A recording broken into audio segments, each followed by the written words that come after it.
Hey everyone, welcome to judiciary plus. हम run कर रहे हैं the limited liability partnership act of 2008 की सीरीज़ एंड हम ये टीजीएस के लिए यानी कि दिल्ली जुडिशल सर्विसेज के लिए कर रहे हैं। मैंने ऑलरेडी एक लेक्चर रिकॉर्ड कर दिया है एंड वो मेरे चैनल पे मिल जाएगा। मैं प्लेलिस्ट भी क्रिएट कर दूंगी इसके लिए, तो आपको प्लेलिस्ट पे सारे वीडियोस मिल जाएंगे। आप वहाँ से जाके चेक कर सकते हैं। मैंने आर्बिट्रेशन कंसिलिएशन एक्ट की भी ऑलरेडी 12 वीडियोस डाल दिए हैं, तो वो आपका आर्बिट्रेशन ऑलरेडी कंप्लीट हो गया, तो आप जाके वहाँ से चेक कर सकते हैं। मल्टीपल रिवाइज कर लीजिए बिफोर द एग्जामिनेशन। एंड मैं श्योर करती हूँ अगर आपने अच्छे से वीडियो देखा है तो आप जो है MCQ मार्क कर पाएंगे एंड आंसर अच्छे से कर पाएंगे, बिकॉज DGS जो है कंसेप्चुअल क्वेश्चन पूछता है और मैंने बिल्कुल अच्छे से कंसेप्ट जो है आपको बता दिया है। तो अगर आपने अभी तक वीडियो नहीं देखे तो जाके देख लीजिए, बिकॉज एग्जाम में ज़्यादा दिन नहीं है। मैंने स्पेसिफिक रिलीफ एक्ट की भी वीडियो डाली हुई है जो कि प्लेलिस्ट पे मिल जाएगी, तो वहाँ से जाके आप स्पेसिफिक रिलीफ एक्ट की भी वीडियोस देख सकते हैं, बिकॉज ये भी DGS में आता है and this is also important subject. तो ठीक है, चलिए आज स्टार्ट करते हैं हम आज के लेक्चर के साथ। हमने ऑलरेडी चैप्टर 1 जो प्रिलिमिनरी चैप्टर था वो कंप्लीट कर दिया था अपने लास्ट लेक्चर में, एंड उससे रिलेटेड जितने भी अमेंडमेंट थे वो भी हमने देख लिया था। ठीक है, अब जो है हम चैप्टर नंबर 2 के साथ स्टार्ट करने वाले हैं आज, जो कि nature of limited liability partnership के बारे में बात करता है। तो चलिए स्टार्ट करते हैं सेक्शन नंबर 3 के साथ, जो कि बताता है limited liability partnership to be body corporate, यानी कि LLP क्या है, बॉडी कॉर्पोरेट हो सकता है। तो देखते हैं सबसेक्शन 1 क्या बोलता है। तो limited liability partnership is a body corporate form और incorporated under this act and is a legal entity separate from its partner. अब इसमें क्लियरली बोल दिया, जो हम जानते हैं कि सबसे बड़ा फीचर जो है एक LLP का वो क्या है कि ये एक बॉडी कॉर्पोरेट होता है, यानी कि बॉडी कॉर्पोरेट होता है LLP, और ये इनकॉर्पोरेट हुआ है इस एक्ट के अंदर, यानी कि LLP एक्ट ऑफ 2008 के अंदर। ठीक है, इसकी जो लीगल एंटिटी होती है वो सेपरेट होती है उनके पार्टनर से, जो कि पार्टनरशिप एक्ट में पार्टनरशिप फर्म की नहीं होती है, उसमें सेपरेट एंटिटी नहीं होती है, बट LLP में जो है सेपरेट लीगल एंटिटी होती है। मैंने आपको लास्ट लेक्चर में भी ये सारी चीज़ें बताई थी कि कंपनी का जो अच्छे फीचर्स है वो ले लिए हैं, पार्टनरशिप के जो अच्छे फीचर्स है वो ले लिए हैं, एंड एक नया कंपोजिशन तैयार हुआ है जिसको कहते हैं LLP। ठीक है, लिमिटेड लायबिलिटी पार्टनरशिप। अब सबसेक्शन 2 बोल रहा है कि लिमिटेड लायबिलिटी पार्टनरशिप जो है ना उसका सक्सेशन परपेचुअल सक्सेशन होगा, यानी कि किसी पार्टनर के ख़त्म हो जाने के बाद, पार्टनर के की डेथ हो जाने के बाद, ऐसा नहीं है कि पार्टनरशिप फर्म जैसे डिज़ोल्व हो जाती है, डिसोल्यूशन हो जाता है, वैसा नहीं कुछ है। यहाँ पे जो है इसका सक्सेशन परपेचुअल है, एक के बाद दूसरे आ सकते हैं कि because it is a separate legal entity. ठीक है, देन सबसेक्शन 3 बोल रहा है कि अगर कोई चेंज आता है ना पार्टनर में किसी LLP के, तो उसका इफेक्ट उसके एग्जिस्टेंस पे नहीं पड़ेगा और किसी राइट या लाइबिलिटी पे भी नहीं पड़ेगा LLP की। ये सारे फीचर है सेपरेट लीगल एंटिटी की, इसलिए बोल रहा है अगर कोई पार्टनर के कंपोजिशन में चेंज आता है LLP के, तो ये अफेक्ट नहीं करेगा उसके एग्जिस्टेंस पे, उसके राइट पे या उसके लाइबिलिटी पे। ठीक है, ये सारी इफेक्ट नहीं डालेगा। तो ये था हमारा सेक्शन नंबर 3। अब आते हैं सेक्शन नंबर 4 पे, जो कि बात कर रहा है non applicability of Indian partnership act of 1932। जैसे कि हमने डिस्कस किया है कि save as otherwise provided the provision of Indian partnership act of 1932 shall not apply to LLP, यानी कि ये पार्टनरशिप एक्ट से अलग है, इसलिए उसकी जो प्रोविज़न है इस पर अप्लाई नहीं होंगे। सिंपली सेक्शन नंबर 4 हमें यही बताता है। फिर सेक्शन नंबर 5 जो है ये क्या बताता है, ये पार्टनर्स के बारे में बात कर रहा है और बोल रहा है कि कोई इंडिविजुअल या बॉडी कॉर्पोरेट जो है ना वो पार्टनर बन सकते हैं किसी LLP का। कौन बन सकता है? पहली बात इंडिविजुअल, दूसरी बात बॉडी कॉर्पोरेट बन सकता है। प्रोवाइजो इसके साथ अटैच है कि individual shall not be capable of becoming partner of LLP if. अब जो इंडिविजुअल है ना, जो हमने देखा इंडिविजुअल पार्टनर बन सकता है, लेकिन वो कुछ केसेस में नहीं बन सकता है। ये 3 केसेस दिए गए हैं जहाँ पे वो नहीं बन सकता है पार्टनर। ठीक है, क्या कब नहीं बन सकता है? अगर वो अनसाउंड माइंड का है और कोर्ट ने, कॉम्पिटेंट जुरिसडिक्शन के कोर्ट ने डिक्लेयर कर दिया है कि वो एक अनसाउंड माइंड का पर्सन है। दूसरा, अगर वो अनडिस्चार्ज इंसॉल्वेंट है, ठीक है, तो भी जो है वो पार्टनर नहीं बन सकता है। अगर वो इंसॉल्वेंट है, अनडिस्चार्ज इंसॉल्वेंट है, तो भी नहीं बन सकता है। देन थर्ड वन इज़, अगर उसने अप्लाई किया है कि वो इंसॉल्वेंट है और अप्लीकेशन जो है वो पेंडिंग है, मतलब सेकेंड नंबर में बोल रहा है कि वो अनडिस्चार्ज इंसॉल्वेंट हो गया है, थर्ड वाले में बोल रहा है कि उसने अप्लाई किया इंसॉल्वेंट होने का लेकिन एप्लीकेशन पेंडिंग है, तब भी उसको पार्टनर नहीं बनाया जा सकता है। तो दिस इज इंपॉर्टेंट सेक्शन, याद रखिएगा 3 पॉइंट है, ये तीनों पॉइंट याद रखिएगा। अनसाउंड नहीं होना चाहिए, अनडिस्चार्ज इंसॉल्वेंट नहीं हो सकता है, अप्लाई भी नहीं करा जाना चाहिए सॉल्वेंसी के लिए, ठीक है। फिर सेक्शन नंबर 6 आता है जो कि मिनिमम नंबर ऑफ पार्टनर्स के बारे में बात कर रहा है। तो जितने भी एलएलपी है ना उसमें एटलीस्ट 2 मेंबर तो होने ही होने चाहिए। तो एटलीस्ट मिनिमम मेंबर का क्या दिया है, तो मिनिमम मेंबर 2 है, मिनिमम मेंबर यहाँ पे 2 है, जो कि हम पार्टनरशिप फॉर्म में भी देखते हैं मिनिमम मेंबर क्या होते हैं, 2 होते हैं, ठीक है। और अब देखते हैं कि इसमें मैक्सिमम लिमिट क्या है। तो इसमें कोई मैक्सिमम लिमिट नहीं होती, यहाँ देख लेते हैं। If at any time the number of the partner of LLP is reduced below 2 and the LLP carried on business for more than 6 months, while the number is so reduced the person who is the only partner of LLP during that time that it is so carried on business after those 6 months has been knowledge of the fact that it is carrying on business with him alone shall be liable personally for the obligation of LLP incurred during that period। यानी कि अगर कभी किसी case में ऐसा हो जाता है कि 2 मेंबर का ये LLP है, उसमें से एक की डेथ हो जाती है फॉर एग्जाम्पल, ठीक है। तो अभी जो है एक पर्सन बचा। अब इस पर्सन की जो है ना, इस पर्सन की ड्यूटी है कि वो इस टाइम पीरियड के अंदर जो है एक पार्टनर को अपॉइंट कर ले ताकि वो पार्टनर LLP जो है कंटिन्यू हो सके। इस 6 मंथ के अंदर 6 मंथ का इसमें टाइम दिया जाता है, जिसमें उसको टाइम दिया जाता है कि वो एक पार्टनर अपॉइंट कर ले। लेकिन अगर वो फेल हो जाता है इन केस ऑफ फेल्योर, तो फेल्योर के केस में क्या होगा, उस अकेले पार्टनर की सारी लाइबिलिटी बन जाएगी। जब तक वो अकेला पार्टनरशिप ये LLP जो चला रहा है, उस अकेले पार्टनर की जो है पूरी लाइबिलिटी आ जाएगी उसकी ही, उस पूरे समय के दौरान जब तक वो अकेला पार्टनर आए। तो 6 महीने के अंदर अंदर जो है उसको एक और पार्टनर जो है लाना है LLP के अंदर, ठीक है। ये सेक्शन नंबर 6 में बोल रहा है, ये भी इम्पोर्टेंट है। देन जो आता है हमारा सेक्शन नंबर 7, इसमें अमेंडमेंट भी आई है। तो पहले हम देख लेते हैं कि पहले का प्रोविज़न क्या है। तो जितने भी LLP हैं ना उसमें एटलीस्ट 2 डेजिग्नेटेड पार्टनर भी होने चाहिए।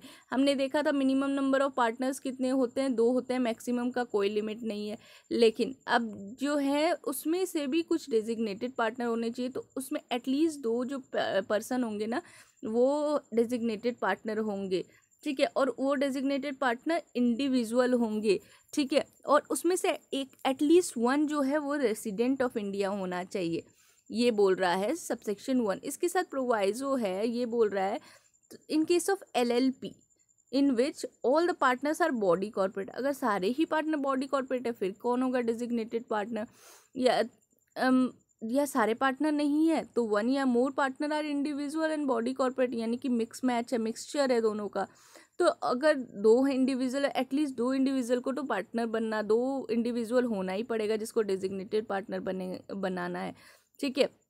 और अगर वो नहीं है तो एक इंडिविजुअल और एक नॉमिनी जो होता है बॉडी कॉर्पोरेट का वो भी बन सकता है डेजिग्नेटेड पार्टनर। यानी कि जो है यहाँ पे बॉडी कॉर्पोरेट जो होती है ना वो पार्टनर डेजिग्नेटेड पार्टनर नहीं बन सकते। पार्टनर तो बन सकती है लेकिन डेजिग्नेटेड पार्टनर बॉडी कॉर्पोरेट को नहीं बनाया जा सकता, उसके लिए बस इंडिविजुअल ही बन सकता है। तो एटलीस्ट 1 तो इंडिविजुअल होना ही चाहिए किसी पार्टनर LLP में। एंड जो है ये इंडिविजुअल प्लस नॉमिनी जो है ना बॉडी कॉर्पोरेट का वो बन सकता है डेजिग्नेटेड पार्टनर, ठीक है। फिर जो है इसके साथ एक्सप्लेनेशन है जो बोल रहा है इस सेक्शन के अंदर रेसिडेंट ऑफ इंडिया का मतलब क्या होता है, जो पर्सन जो है इंडिया में स्टे कर रहा हो नॉट लेस देन 182 डेज। अब ये 182 डेज के बारे में जो यहाँ पे बातें हो रही ना इसमें ही अमेंडमेंट आया है। नाउ इट इज़ 120 डेज, ठीक है। 120 डेज हो गया immediately to the preceding 1 year, ठीक है। अब आते हैं सबसेक्शन 2 पे जो बोल रहा है subject to the provision of subsection 1, if the incorporation document specify who are to be the designated partner, such person shall be designated partner on it incorporation, ठीक है। अब अगर इनकॉर्पोरेशन डॉक्यूमेंट में ही स्पेसिफाई किया गया है कि कौन पर्सन डेजिग्नेटेड पार्टनर होगा तो वैसा पर्सन ही जो है डेजिग्नेटेड पार्टनर बन जाएगा इनकॉर्पोरेशन पे। और दूसरा क्या बोल रहा है, स्टेट दैट, अगर इनकॉर्पोरेशन डॉक्यूमेंट में ये स्टेट है कि ईच ऑफ द पार्टनर जो है from time to time of the LLP is to be designated partner, अगर उन्होंने इनकॉर्पोरेशन डॉक्यूमेंट में ही लिखा है कि वो टाइम टू टाइम जो है अलग अलग पार्टनर जो है उसके डेजिग्नेटेड पार्टनर बन सकेंगे, तो उस अकॉर्डिंग वो बन जाएंगे। स्पेसिफाई किया गया है तो उस अकॉर्डिंग, अगर टाइम टू टाइम चेंज करना है तो उस अकॉर्डिंग। और सबसेक्शन 2 क्या बोल रहा है कि कोई भी पार्टनर जो है अगर डेजिग्नेटेड पार्टनर बन गया LLP पार्टनरशिप अग्रीमेंट के हिसाब से, और कोई पार्टनर जो है सीज हो गया डेजिग्नेटेड पार्टनर बनने के लिए in accordance with LLP partner, तो वो वैसा ही बन जाएगा। अगर डेजिग्नेटेड पार्टनर जो है, कोई पार्टनर जो है डेजिग्नेटेड पार्टनर से बनेगा LLP अग्रीमेंट के अकॉर्डिंग, और सीज भी हो जाएगा LLP अग्रीमेंट के अकॉर्डिंग।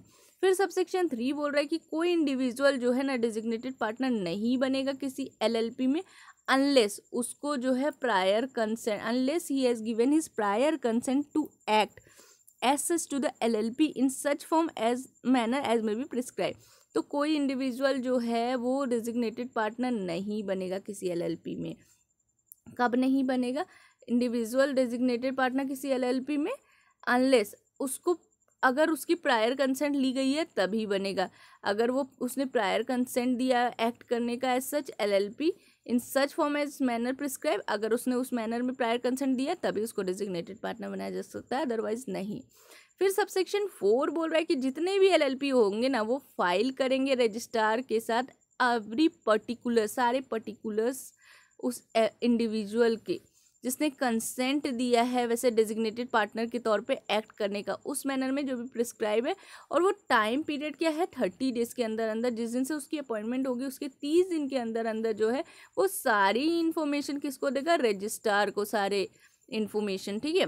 फिर सबसेक्शन 5 बोल रहा है कि इंडिविजुअल जो है ना वो एलिजिबल होंगे डेजिग्नेटेड पार्टनर बनने के लिए अगर उन्होंने ये सेटिस्फाई किया है कंडीशन और रिक्वायरमेंट जो भी प्रिस्क्राइब किया है तो। फिर जो है सबसेक्शन 6 बोल रहा है कि जितने भी डेजिग्नेटेड पार्टनर है किसी LLP में वो ऑब्टेन कर सकते हैं डेजिग्नेटेड पार्टनर आइडेंटिफिकेशन नंबर यानी कि DPIN, ये ऑब्टेन करेंगे सारे डेजिग्नेटेड पार्टनर। और वो ऑब्टेन कहाँ से करेंगे, सेंट्रल गवर्नमेंट के पास से, ठीक है। तो सेंट्रल गवर्नमेंट के पास से वो ले लेंगे। और प्रोविज़न जो है सेक्शन 266A से लेकर 266G कंपनी एक्ट 1956 जो कि अभी चेंज होकर 2013 हो गया है, वो अप्लाई हो जाएंगे, ठीक है। तो डेजिग्नेटेड पार्टनर को DPIN यानी कि डेजिग्नेटेड पार्टनर आइडेंटिफिकेशन नंबर भी सेंट्रल गवर्नमेंट से लेना है। ये हो गया हमारा सेक्शन नंबर 7 जो कि इम्पोर्टेंट था। एक बार जो है हम अमेंडमेंट भी चेक कर लेते हैं फिर से। तो ये आपके सामने अमेंडमेंट है, देख सकते हैं आप। सेक्शन 7 जो है प्रिंसिपल एक्ट का वो चेंज हुआ है और इसमें बोला जा रहा है सबसेक्शन 1 जो एक्सप्लेनेशन का उसमें जो 82 डेज था यानी कि 182 डेज था, तो उस जगह पे यानी कि 82 डेज की जगह 20 डेज किया गया है, यानी कि टोटल 182 डेज की जगह 120 डेज हो गया है, ठीक है। फिर जो सबसेक्शन 6 है उसमें जो 266 है 266G जो कि 1956 एक्ट के हिसाब से था, कंपनी एक्ट, अब ये जो है सब्स्टिट्यूट हो गया है 153 से 159 जो कि 2013 कंपनी एक्ट के हिसाब से है। तो बस यही चेंजेस है, बस याद रखिएगा 182 से जो है 120 डेज हो गया है ये नंबर। ये जो रेसिडेंस जानने की प्रीसीडिंग कितने दिन के अंदर, कितने दिन अगर रहा है इंडिया में तो रेसिडेंट मानेंगे, तो 120 डेज जो है यहाँ पे दिया गया है। ये था हमारा सेक्शन 7 का अमेंडमेंट। अब फिर चलते हैं हम अपने मेन एक्ट पे। अब हम देखेंगे सेक्शन नंबर 8 जो कि लाइबिलिटी ऑफ डेजिग्नेटेड पार्टनर के बारे में बात कर रहा है। तो डेजिग्नेटेड पार्टनर की लाइबिलिटी क्या होगी, तो unless expressly provided otherwise in this act designated partner shall be, तो डेजिग्नेटेड पार्टनर की क्या क्या लाइबिलिटी होगी, वो रिस्पॉन्सिबल होगा for doing all acts matters and thing as required to be done by LLP, ठीक है। तो जो भी एक्ट मैटर या थिंग LLP को करनी है उसके लिए वो रिस्पॉन्सिबल होगा in respect of compliance of the provision of this act, इस एक्ट के प्रोविज़न को कंप्लाई करने के लिए, जिसमें इंक्लूड करता है filing of document, return, settlement और लाइक रिपोर्ट, ठीक है, इस एक्ट के प्रोविज़न के हिसाब से। और जो भी स्पेसिफाई किया गया है एलएलपी अग्रीमेंट में, एलएलपी एग्रीमेंट को तवज्जो दी जाएगी यहाँ पे। तो इन सारे चीज़ के लिए जो है लाइबिलिटी किसकी होगी, डेजिग्नेटेड पार्टनर की। अब सबसेक्शन 2 जो है हमें बता रहा है कि डेजिग्नेटेड पार्टनर जो है ना वो लाइबल होगा सारे पेनल्टी के लिए जो भी इम्पोज किया जाएगा एलएलपी पे किसी कॉन्ट्रावेंशन के लिए। कोई अगर एक्ट, इस एक्ट की कोई प्रोविज़न का कॉन्ट्रावेंशन होता है ना तो पेनल्टी जो है उस पर इम्पोज कर दी जाएगी डेजिग्नेटेड पार्टनर पे। ठीक है, ये भी सेक्शन नंबर 8 बोल रहा है, लाइबिलिटी के बारे में बेसिकली बात कर रहा है। अब सेक्शन नंबर 9 देखेंगे जो कि चेंजेस डेजिग्नेटेड पार्टनर के बारे में बात कर रहा है कि चेंजेस कैसे लाए जाएंगे डेजिग्नेटेड पार्टनर में। तो कोई एलएलपी है वो अपॉइंट कर सकती है किसी भी डेजिग्नेटेड पार्टनर को 30 दिन के अंदर अंदर जिस दिन वैकेंसी अकर होती है, और वो किसी भी रीज़न के लिए हो सकती है जो सबसेक्शन नंबर 4 में दिया गया है, सबसेक्शन 5 में दिया गया है, सेक्शन 7 के, और वो अप्लाई होगा in respect of such new designated partner. यानी कि कोई भी जो है एलएलपी वो अपॉइंट कर सकती है किसी भी डेजिग्नेटेड पार्टनर को 30 दिन के अंदर अंदर जिस दिन से वैकेंसी अराइज हुई है। और जितने भी रूल्स हैं ना सबसेक्शन 4 सेक्शन नंबर 7 के सबसेक्शन 4 और 5 में वो सारे नए डेजिग्नेटेड पार्टनर पे भी अप्लाई हो जाएंगे। तो 4 और 5 में हमने क्या देखा था कि एलएलपी जो है वो फाइल करेंगे रजिस्ट्रार के पास सारे पर्टिकुलर इंडिविजुअल के 30 दिन के अंदर अंदर जब भी अपॉइंटमेंट होगा, तो ये नए रजिस्ट्रार पे भी एप्लीकेबल होगा। 5 में होगा इंडिविजुअल जो है उनको सेटिस्फाई करना होगा कंडीशन की वो एलिजिबिलिटी क्राइटेरिया को मीट कर रहे हैं या नहीं। ठीक है, फिर प्रोवाइजो भी अटैच है जो कि बोल रहा है अगर कोई डेजिग्नेटेड पार्टनर है उस वो अपॉइंट नहीं हुआ है, अगर if no designated partner is appointed और if at any time there is only one designated partner, each partner shall be deemed to be a designated partner। ठीक है, तो क्या बोल रहा है अगर किसी भी टाइम जो है कोई डेजिग्नेटेड पार्टनर नहीं अपॉइंट किया जा सकता है या किसी टाइम एक ही डेजिग्नेटेड पार्टनर है तो हर एक पार्टनर को ही डेजिग्नेटेड पार्टनर मान लिया जाएगा उस टाइम पीरियड के लिए। ठीक है, फिर जो है सबसेक्शन 10 आता है जो कि पनिशमेंट के बारे में बात कर रहा है। अगर सेक्शन नंबर 7, 8 या 9 का कॉन्ट्रावेंशन किया तो पनिशमेंट मिलेगी। क्या पनिशमेंट है, तो एलएलपी अगर कॉन्ट्रावीन कर रही है सेक्शन नंबर 7 के सबसेक्शन 1 को, ठीक है, क्या कॉन्ट्रावीन कर रही है 7 के सबसेक्शन 1 को, फिर एलएलपी जो है और उसके सारे पार्टनर वो क्या होंगे, वो पनिशेबल होंगे किस चीज़ के लिए, फाइन से, जो कि लेस नहीं होगी 10,000 रुपीज़ से, बट विच में एक्सटेंड टू 5 लाख रुपीज़, यानी कि 10 लाख से लेके 5 लाख रुपीज़। इस सेक्शन में भी अमेंडमेंट आए हैं वो हम चेक करेंगे फिर। ठीक है, और अगर कोई एलएलपी है जिसने कॉन्ट्रावीन किया है सेक्शन नंबर 7 के सबसेक्शन 4 या 5 को, सेक्शन 8 को या सेक्शन 9 को, तो वैसे एलएलपी क्या होंगे, वैसे एलएलपी और उसके सारे पार्टनर जो है ना वो पनिशेबल हो जाएंगे फाइन से, जो कि 10,000 से लेके 1 लाख रुपए। यानी कि यहाँ पे बात हो रही है कि एलएलपी अगर लाइबल है कॉन्ट्रावेंशन ऑफ सेक्शन 7 का 4, 5 तो उसको जो है 10,000 से 5 लाख रुपीज़ देने पड़ेंगे। और अगर पार्टनर लाइबल है सब सेक्शन 4 और 5 के लिए और सेक्शन 8 और 9 एडिशनल है तो फिर 1 लाख रुपीज़, 10,000 से लेके 1 लाख रुपीज़। अब इसमें देख लेते हैं कि अमेंडमेंट क्या आई है। तो इसमें जो सबसे पहली चीज़ है वो बोल रहा है कि मार्जिनल हेड में जो फिगर 8 है उसको ओमिट कर दिया जा रहा है। देन जो है बोल रहा है कि in subsection 1 for the word punishable with fine shall not be exceeding 10,000 rupees विच में एक्सटेंड टू 5 लाख रुपीज़, उसको चेंज कर दिया गया। यानी कि एलएलपी वाला जो पनिशमेंट है उसको चेंज कर दिया गया है। और अब जो पेनल्टी है वो बोल रहा है कि liable to 10,000 rupees in case of continuing contravention with a further penalty of 100 each day. यहाँ एक एडिशनल जो हुई है वो हुई है 100 रुपीज़ ईच डे। ठीक है, पहले था 10,000 से लेके 5 लाख होगा, लेकिन अब बोल रहा है अगर जहाँ पे कंटिन्यूअस लगातार कॉन्ट्रावीन हो रहा है तो 100 रुपये ईच डे होगा। ठीक है, और each day after the first during which such contravention continues, जिस दिन वो कॉन्ट्रावेंशन कंटिन्यूज होगा उसके बाद ईच डे जो है 100 रुपये लगेगा। सब्जेक्ट टू मैक्सिमम जो है 1 lakh rupees for LLP and 50,000 rupees for each partner. यहाँ कम कर दिया गया है, 5 लाख रुपए से 1 लाख कर दिया गया एलएलपी के लिए और 50,000 कर दिया गया है सारे पार्टनर्स के लिए जो एलएलपी में होंगे। फिर सबसेक्शन 2 में भी चेंजेस आए हैं जो कि बोल रहा है कि अगर कोई एलएलपी है जिसने कॉन्ट्रावीन किया है प्रोविज़न सेक्शन नंबर 7 की सबसेक्शन 4 का तो वैसे एलएलपी जो होंगे या उसके जितने भी डेजिग्नेटेड पार्टनर हैं वो लाइबल हो जाएंगे कितने के लिए, 5,000 रुपीज़ के लिए। और कंटिन्यूअस कंट्रावेंशन के लिए फिर से 100 रुपये ईच डे है पेनल्टी, ठीक है। 100 रुपीज़ ईच डे पेनल्टी यहाँ पे लगाई जा रही है। और जो है इसमें मैक्सिमम लिमिट बोल रहा है कि ये जो है subject to maximum limit of 50,000 rupees for LLP और जो है 25,000 rupees for each designated partner, ठीक है। तो पार्टनर के केस में जो है यहाँ पे सबसेक्शन 2 में 50,000 हो गया एलएलपी के केस में एंड 25,000 पार्टनर केस में। सबसेक्शन 1 जो है उसमें एलएलपी के केस में 1 लाख रुपीज़ और 50,000 इन केस ऑफ पार्टनर्स, ठीक है। तो ये याद रखिएगा ये जो चेंजेस आए हैं।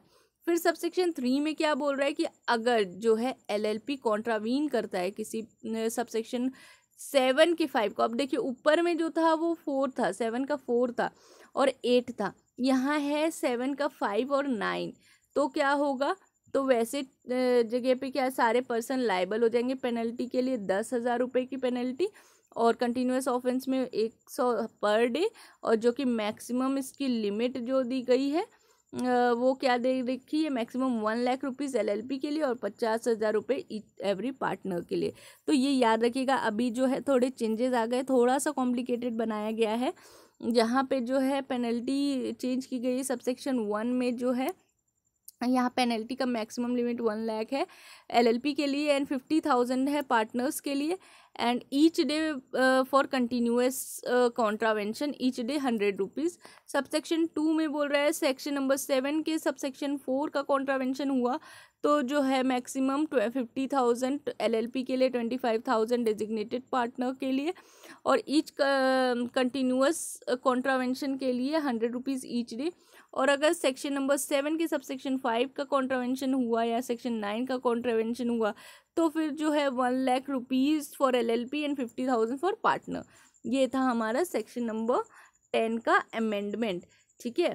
फिर आता है हमारा चैप्टर नंबर 3 जो कि बात कर रहा है इनकॉर्पोरेशन ऑफ डॉक्यूमेंट के बारे में। Chapter number 3 incorporation of LLP and matter incidental thereto. तो जो इनकॉर्पोरेशन डॉक्यूमेंट में क्या लगेगा, तो जितने भी एलएलपी हैं वो इनकॉर्पोरेट होंगे। 2 और more person associated for carrying a lawful business, कोई भी लॉफुल बिजनेस होना चाहिए, 2 और मोर पर्सन एसोसिएट होने चाहिए, प्रॉफिट मेकिंग के लिए होने चाहिए, अपना नाम सब्सक्राइब करेंगे और इनकॉर्पोरेशन करेंगे डॉक्यूमेंट में। फिर जो है इनकॉर्पोरेशन डॉक्यूमेंट जो है वो फाइल होगा वैसे मैनर में, वैसे फ़ी के साथ जो भी रजिस्ट्रार ने स्टेट का रजिस्ट्रार प्रिस्क्राइब करेगा, जिसमें वैसे रजिस्टर ऑफिस जो है एलएलपी की रजिस्टर या सिचुएट हुई है, ठीक है, जहाँ पे वो सिचुएट है वैसा रजिस्ट्रार ऑफ स्टेट जो है बताएगा कि उसकी फ़ीस क्या होगी, किस मैनर में डॉक्यूमेंट को फाइल करना पड़ेगा। देन सी बोल रहा है कि there shall be filed along with the incorporation document a statement of prescribe form, ठीक है। इनकॉर्पोरेशन ऑफ डॉक्यूमेंट के साथ एक स्टेटमेंट भी जाएगा प्रिस्क्राइब फॉर्म में, ईदर टू एन एडवोकेट और कंपनी सेक्रेटरी और चार्टर अकाउंटेंट और कॉस्ट अकाउंटेंट। किसको किसको जाएगा, advocate, company secretary, company charter accountant और कॉस्ट अकाउंटेंट का जो भी इंगेज है एलएलपी के फॉर्मेशन में, और जो है by any one who subscribe his name to the incorporation document, और कोई भी पर्सन जिसका नाम सब्सक्राइब किया गया इनकॉर्पोरेशन डॉक्यूमेंट में कि सारे रिक्वायरमेंट जो है इस एक्ट के रूल के इसके अंदर जो भी मेट किए गए हैं उसको कंप्लाई किया जा रहा है, इनकॉर्पोरेशन से रिलेटेड जितने भी डॉक्यूमेंट है उसको कंप्लाई किया जा रहा है, ठीक है। तो ये भी फाइल करा जाएगा स्टेटमेंट। और स्टेटमेंट याद रखिएगा, स्टेटमेंट के लिए कौन रहेगा, स्टेटमेंट जो फाइल किया जाएगा, स्टेटमेंट कौन प्रिस्क्राइब करेगा, advocate, company secretary, chart accountant या कॉस्ट अकाउंटेंट जो इसमें इंगेज है, ठीक है। फिर जो है सबसेक्शन 2 बोल रहा है कि इनकॉर्पोरेशन डॉक्यूमेंट जो है कैसे फॉर्म में होगा, जो भी प्रिस्क्राइब की जाएगी उस फॉर्म में होगा। नाम स्टेट करेगा, जो भी एलएलपी का नाम रखा रहेगा, पर्पस, प्रपोज बिजनेस जो है एलएलपी का वो भी बताया जाएगा, उसमें स्टेट किया जाएगा। एड्रेस क्या होगा, रजिस्टर्ड ऑफिस क्या होगा एलएलपी का वो भी बताया जाएगा इनकॉर्पोरेशन डॉक्यूमेंट में। नेम, एड्रेस, हर एक पर्सन का जो भी पार्टनर बनेगा एलएलपी के इनकॉर्पोरेशन पे वो सारी चीज़ लोगों का नाम एड्रेस होना चाहिए इनकॉर्पोरेशन डॉक्यूमेंट में। देन जो है नेम एड्रेस उस पर्सन का जो डेजिग्नेटेड पार्टनर बनेगा किसी एलएलपी के इनकॉर्पोरेशन के टाइम में, और वैसे सच अदर इन्फॉर्मेशन जो कि प्रपोज एलएलपी के लिए ज़रूरी हैं, तो वो सारी चीज़ें देनी होगी। अगर कोई पर्सन स्टेटमेंट मेक करता है सब सेक्शन 1 के सब सेक्शन सी में, क्लॉज सी में, और उसको पता है कि वो जो इन्फॉर्मेशन है वो फॉल्स है, या उसको पता है कि वो सही तो नहीं है, तो फिर उसको पेनल्टी मिलेगी और वो पनिशेबल कितने साल का हो जाएगा, 2 साल की सज़ा मिल जाएगी, और उसको फ़ाइन भी हो सकता है 10,000 रुपये का, जो कि 5 लाख तक एक्सटेंड करता है। यानी कि अगर आपने फॉल्स इन्फॉर्मेशन दी, यानी कि ऐसी इन्फॉर्मेशन दी जो सही नहीं है, तो आपको पनिशमेंट मिल सकती है जो कि एक्सटेंड करेगा 2 साल तक, और फाइन जो है 10,000 रुपीज़ से लेके 5 लाख रुपीज़ तक। तो ये हो गया हमारा सेक्शन नंबर 11 इनकॉर्पोरेशन डॉक्यूमेंट के बारे में। फिर जो हमारा नेक्स्ट सेक्शन है वो है इनकॉर्पोरेशन ऑफ बाय रजिस्ट्रेशन, ये सेक्शन नंबर 12 है। तो बोल रहा है जब भी कोई रिक्वायरमेंट जो भी इम्पोज की गई है सेक्शन नंबर 11 के 1 के सबसेक्शन बी, सबसेक्शन 1 के सब क्लॉज बी और सी में, ठीक है, अगर वो रिक्वायरमेंट कंप्लाई कर ली जाती है तो रजिस्ट्रार रिटेन कर लेगा इनकॉर्पोरेशन डॉक्यूमेंट जब तक unless the requirement imposed under clause A of subsection has not been complied with within a period of 14 days। ठीक है, तो जब रिक्वायरमेंट जो भी है सेक्शन नंबर 11 के सब क्लॉज बी और सी में वो कंप्लाई किया जाता है ना, तो रजिस्ट्रार क्या करेगा, इनकॉर्पोरेशन डॉक्यूमेंट को रिटेन कर लेगा, अनलेस वैसे रिक्वायरमेंट जो भी इम्पोज किए गए हैं सब सेक्शन ए में वो अगर कंप्लाई नहीं किए जाते तो वो रिटेन कर लेगा, और 14 दिन के अंदर अंदर जो है रजिस्ट्रार ऑफ इनकॉर्पोरेशन और document and give a certificate to LLP is incorporated by the name specified therein.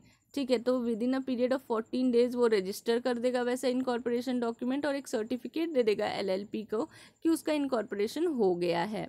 ठीक है, 14 दिन 14 डेज याद रखिएगा टाइम दे नोटिस देने का। ठीक है, फिर जो है 14 डेज़ के अंदर रजिस्टर कर देगा और LLP को सर्टिफिकेट दे देगा।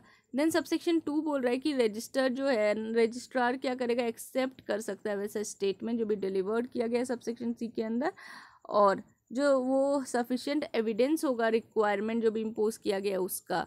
ठीक है, तो ये सफिशिएंट एविडेंस भी होगा। फिर सबसेक्शन 3 बोल रहा है कि जो भी सर्टिफिकेट इशू किया गया है ना यहाँ पे सबसेक्शन 1 के क्लॉज बी में वो साइंड होना चाहिए रजिस्ट्रार के द्वारा, और ऑथेंटिकेटेड होना चाहिए, और ऑफिशियल सील लगा होना चाहिए उसमें उस सर्टिफिकेट में।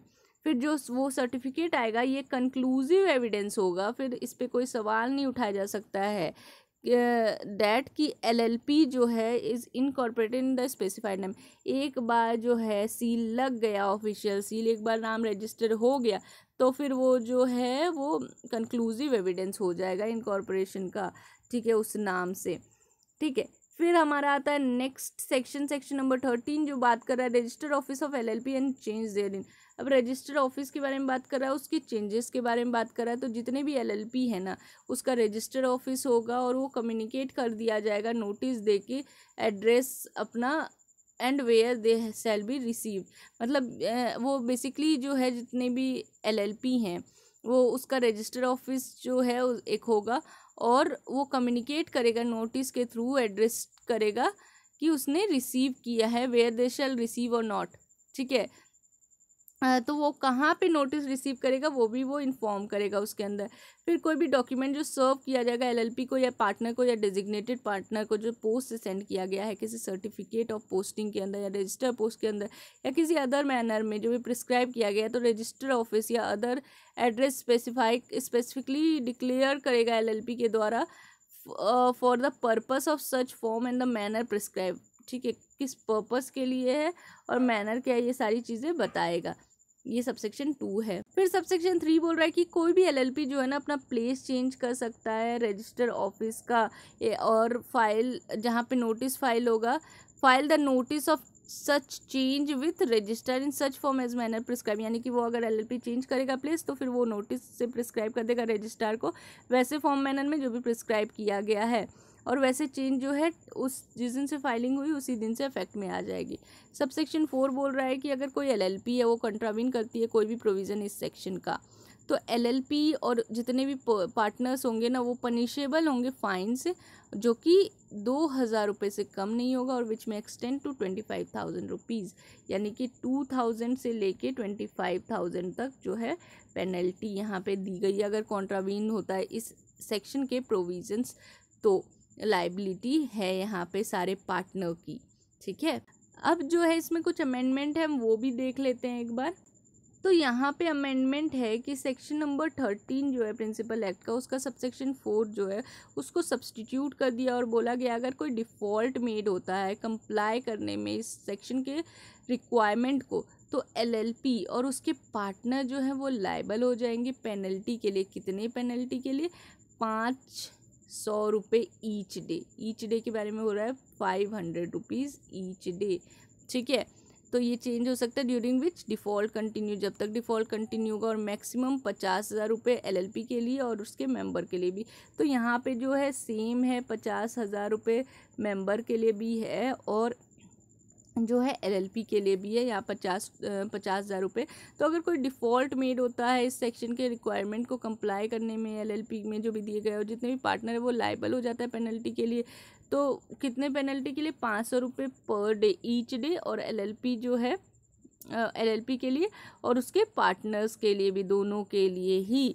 तो यहाँ ख़त्म होता है हमारा सेक्शन नंबर 13 विथ अमेंडमेंट जो 2021 में आए हैं और जिसका इन्फोर्समेंट अभी हुआ है। तो आज के लिए हम इतना ही रखते हैं। नेक्स्ट लेक्चर में हम सेक्शन 14 से उठाएंगे और जल्दी से कवर करेंगे ये एक्ट, बिकॉज एग्ज़ाम का डेट ज़्यादा दूर नहीं है। तो अगर आपने वीडियो अभी तक देखा है तो लाइक कर दीजिए, वीडियो को शेयर कीजिए वीडियोस, और ताकि दूसरे स्टूडेंट और दूसरे एस्पिरेंट्स को भी हेल्प मिले इस वीडियो की। एंड चैनल को सब्सक्राइब कर दीजिए अगर आपने अभी तक नहीं किया है। So this is all by my side, this is advocate Twinkle Jha signing off today's session. Thank you.